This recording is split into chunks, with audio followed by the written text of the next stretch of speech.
నాగర్ కర్నూల్ జిల్లా ఉయ్యాలవాడ గురుకుల పాఠశాలలో ఫుడ్ పాయిజన్ అయింది. రాత్రి భోజనం వికటించి 60 మంది విద్యార్థులు అస్వస్థతకు గురయ్యారు. నిన్న కళాశాల సిబ్బంది సాయంత్రం సమయంలో విద్యార్థులకు పకోడీ అందించారు. తర్వాత రాత్రి భోజనంలో క్యాబేజ్ కూరతో ఏర్పాటు చేశారు. భోజనం చేసిన కొద్దిసేపటికే 9 మంది విద్యార్థినులు కడుపు నొప్పితో వాంతులు కావడంతో వెంటనే హాస్పిటల్కు తరలించారు. ఆ తర్వాత మరో 50 మంది విద్యార్థులు అస్వస్థతకు గురయ్యారు. వారిని కూడా హాస్పిటల్కు తరలించి చికిత్స అందించారు. ప్రస్తుతం విద్యార్థుల ఆరోగ్యం నిలకడగా ఉందని వైద్యులు వెల్లడించారు.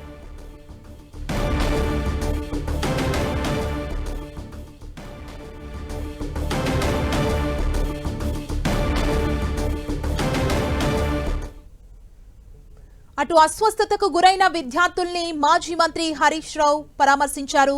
కాంగ్రెస్ ప్రభుత్వంపై ఫైర్ అయ్యారు. సర్కార్ నిర్లక్ష్యంతోనే ఫుడ్ పాయిజన్ ఘటనలు పెరుగుతున్నాయని ఆగ్రహం వ్యక్తం చేశారు.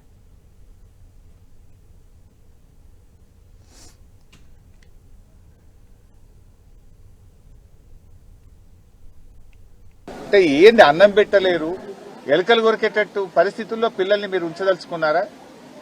రోజు అంటే ఏ రోజు పేపర్ చూసినా టీవీ చూసినా ఏదో ఒక చోట రాష్ట్రంలో కలుషిత ఆహారం తిని ఆసుపత్రి పాలైన పిల్లలు, ఎలుకలు కొరికి ఆసుపత్రుల పాలైన పిల్లలు, చనిపోయిన పిల్లలు అని చెప్పి మనం చూస్తా ఉన్నాం.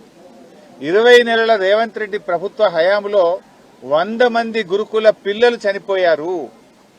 ఏం రేవంత్ రెడ్డి, నీ గుండె అంత రాతి గుండెనైంది? ఇంకెంతమంది చచ్చిపోతే నీ గుండె కరుగుతుంది అని నేను అడుగుతా ఉన్నా. 100 మంది పిల్లలు చనిపోయినా నీ గుండె గరగదా? ఈ పిల్లల గురించి నువ్వు పట్టించుకోవా?